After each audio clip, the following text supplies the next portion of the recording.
তার প্রাণের যে ইচ্ছা ছিল সেটা হচ্ছে যে বাংলাদেশে একেবারে হতদরিদ্র দরিদ্র যারা বড় বড় ডাক্তারের কাছে যেতে পারে না, যারা হাসপাতালে যেতে পারে না, যারা অত ফি দিতে পারে না, যারা এই ধরনের মানুষের জন্য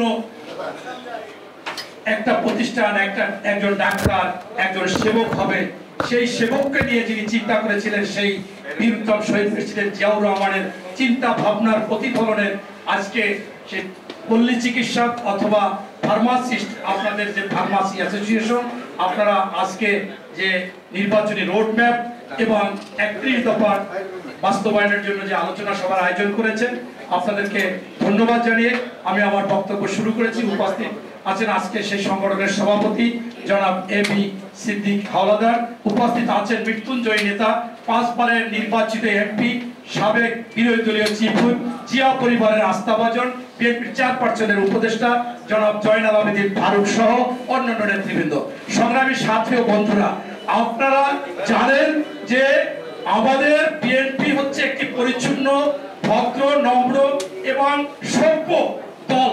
এই দল সবসময় জনগণের চিন্তা করে, জনগণের কথা বলে, এছাড়া কোনো কিছু বলে না। কিন্তু আজকে দুঃখের বিষয়, আপনাদের বিষয়ে সভাপতি আপনাদের বক্তব্য দিবে, প্রধান অতিথি, কিন্তু আজকের দুঃখের বিষয় আমরা দেখি যে যারা দেশের স্বাধীনতার বিপক্ষে ছিল, ঘোর বিরোধিতা করেছে, তারা নাকি আজকে বাংলাদেশে তাদের এরকম স্লোগান দেয়।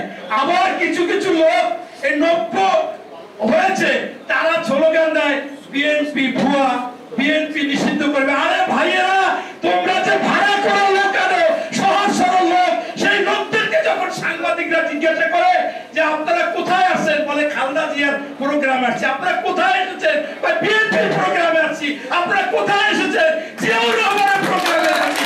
আপনারা সাধারণ লোকেরাও আপনাদেরকে চিনে না, জানে না। অতএব এই কথা বললে তো লাভ নাই। আমি ডক্টর মোহাম্মদ ইউনূস সাহেব, আপনি একজন বিশ্ববরণ্য ব্যক্তিত্ব, আপনি একটা বিরাট অনুষ্ঠানের মনে করেন আয়োজন করে